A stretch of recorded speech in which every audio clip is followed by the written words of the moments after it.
e então vai trazer para nós também os seus relatos de experiências educacionais e os desafios em tempos de pandemia. E contigo. Boa tarde a todos e a todas. É um grande prazer nós estarmos contribuindo com esse tão importante encontro de educação nesse momento tão difícil que nós nos encontramos. Então, experiências educacionais e desafios em tempo de pandemia. Então, nós vamos falar da Rede Municipal de Ensino de Tiúgo como um todo, né? Nós somos uma rede que pode ser considerada pequena, 518 estudantes, né? E esses alunos são distribuídos em 5 escolas municipais, né? Então, sendo que 2 delas participam do letramento em programação. Então, a Secretaria Municipal de Educação, que organizou esse seu relato, né? A nossa secretária Marilene, as minhas colegas coordenadoras, a Suzana e a Maristela, e as nossas diretoras da Rede Municipal de Ensino de Tiúgo. Então, essas são as imagens das nossas escolas municipais, né? Temos ali no centro a participação de alguns alunos, e as outras escolas a gente trouxe para ter uma ideia, né, do local das nossas escolas da rede municipal. Então, os nossos desafios encontrados. A primeira questão que surgiu assim, muito forte para nós começarmos a refletir foi como nós orientarmos e organizarmos ações que garantissem o direito de aprendizagem dos alunos e alunas em um momento de crise, né? Nossa primeira questão foi essa: como dar conta de uma realidade de pandemia, né? Equilibrando tanto a questão da realidade das famílias, quanto a nova forma de ensinar que isso exigia, né? Esse momento de crise não tinha mais como nós permanecermos no mesmo formato, as escolas foram paralisadas, então a gente tinha que pensar uma nova forma de trabalhar com as famílias e pensando também na realidade delas, né? Como construir um diálogo efetivo com esses atores, né? Com toda a comunidade escolar. E, em contraponto a isso, a falta muito grande de orientações específicas, de legislação específica, para que pudesse dizer, ó, podemos ir por esse caminho ou não podemos. Também famílias que não tinham acesso à internet, alguns alunos, inclusive, sem celular, né? Então, como nós proporcionar uma educação de qualidade, diminuindo esse impacto do distanciamento físico, né? E como que a gente poderia orientar as famílias no seu papel formativo nesse momento? Como deveria ser a estrutura, então, de um plano de trabalho pedagógico nesse contexto? Então, nós temos as imagens de algumas atividades, né, que nós organizamos a partir das reflexões que nós fizemos. Algumas escolas, equipes, né, também da educação infantil, desde a EMEI até o Ensino Fundamental 2. Protagonistas. A ESMECEL e o Conselho Municipal de Educação lideraram, digamos, a discussão sobre como nós desenvolver a educação em nosso município a partir desse contexto problemático. Foram feitas muitas leituras, estudos sistemáticos dos decretos municipais, das normativas, sempre nos preocupando em conhecer o que o Conselho Nacional de Educação, o Conselho Estadual nos dizia, a Undime, UNCME, FAMURS, enfim, né? Muito planejamento, construção e revisão do plano de trabalho dos professores, que inicialmente, assim como o colega Eduardo colocou, nós fizemos uma revisão, né, e depois nós partimos gradualmente para o ensino de novos conteúdos. A equipe diretiva, sem dúvida, protagonista quanto ao diálogo, orientação dos professores, né, a capacidade de mobilizar a equipe, discutir cronogramas, acompanhamento dos grupos do WhatsApp, então, fundamental também.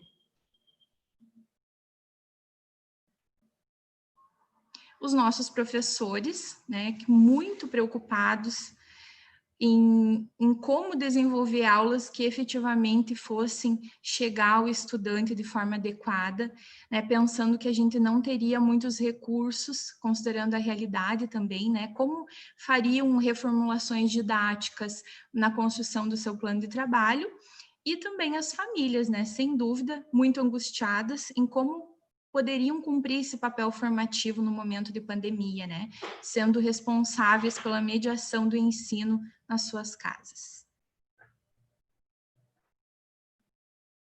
Então, também o registro, né, da nossa equipe, da Secretaria de Educação, alguns exemplos de como os professores estavam planejando, alguns avançar em termos de aulas, né, com mediação através da tecnologia, e também exemplos de como os alunos davam o feedback, né, para nós em relação à realização das atividades. Práticas realizadas. Muitas reuniões de planejamento através de aplicativos, ligações, como nós somos uma rede pequena, então facilita isso a nossa comunicação. Nós utilizamos o Facebook das escolas para comunicação direta com os pais acessam muito. Foram criadas em todas as escolas grupos de WhatsApp de cada turma, né, para que pudesse ter a comunicação com o professor, turma e família, e também a direção das escolas participa desses grupos das turmas. Então, foi entregue depois um plano de trabalho pedagógico, nós já entregamos 3 blocos de atividades para as famílias do pré ao ensino fundamental 2. A sala de recursos também possui um grupo de WhatsApp com acompanhamento dos profissionais.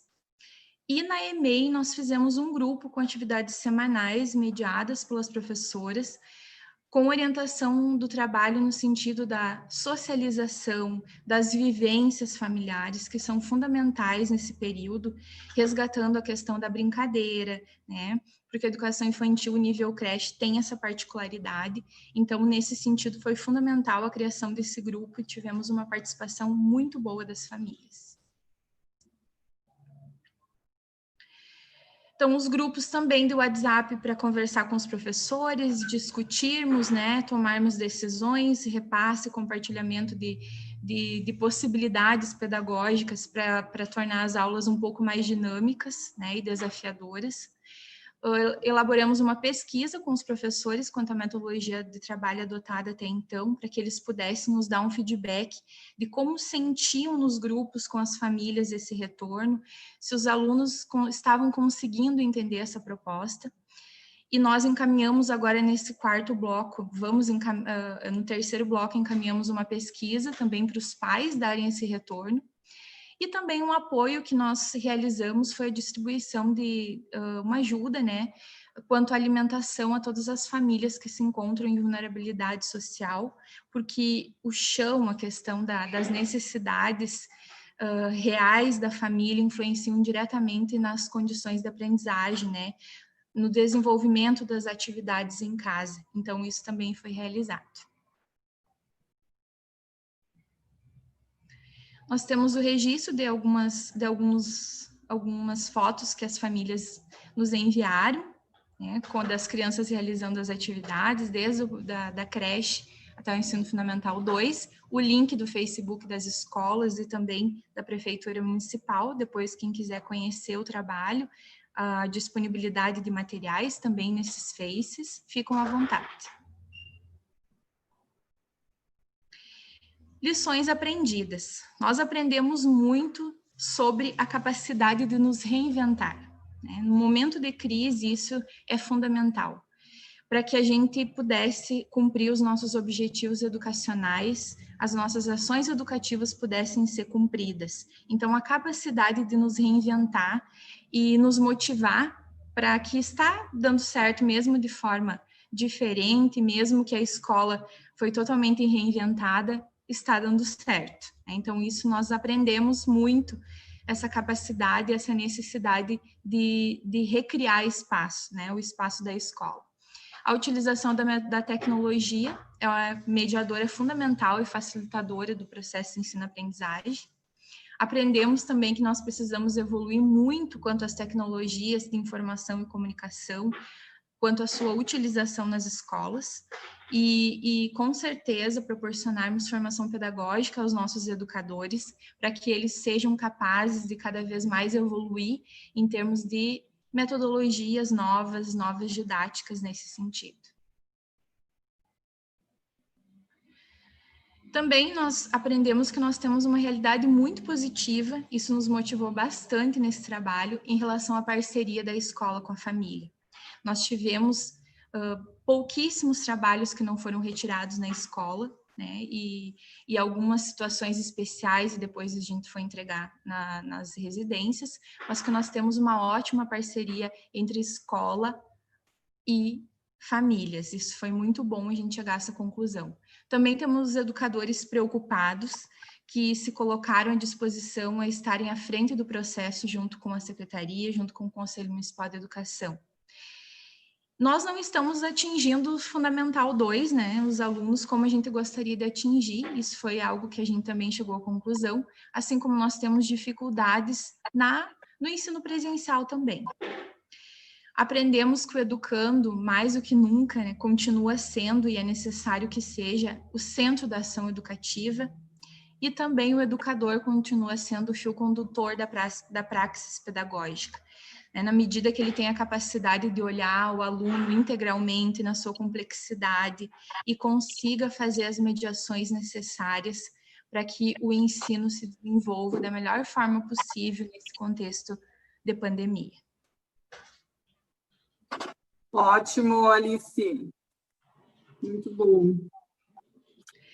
Então, nós agradecemos a todos os protagonistas desse processo e que, com certeza, nós teremos muito mais desafios no processo, na volta, né, no retorno das aulas pós-pandemia. Então, um agradecimento especial a todos os protagonistas desse processo. Obrigada, Alice. Obrigado ao município de Tio Hugo, à Secretaria de Educação, a todos os professores envolvidos. Obrigada por vocês terem abraçado conosco essa causa de compartilhar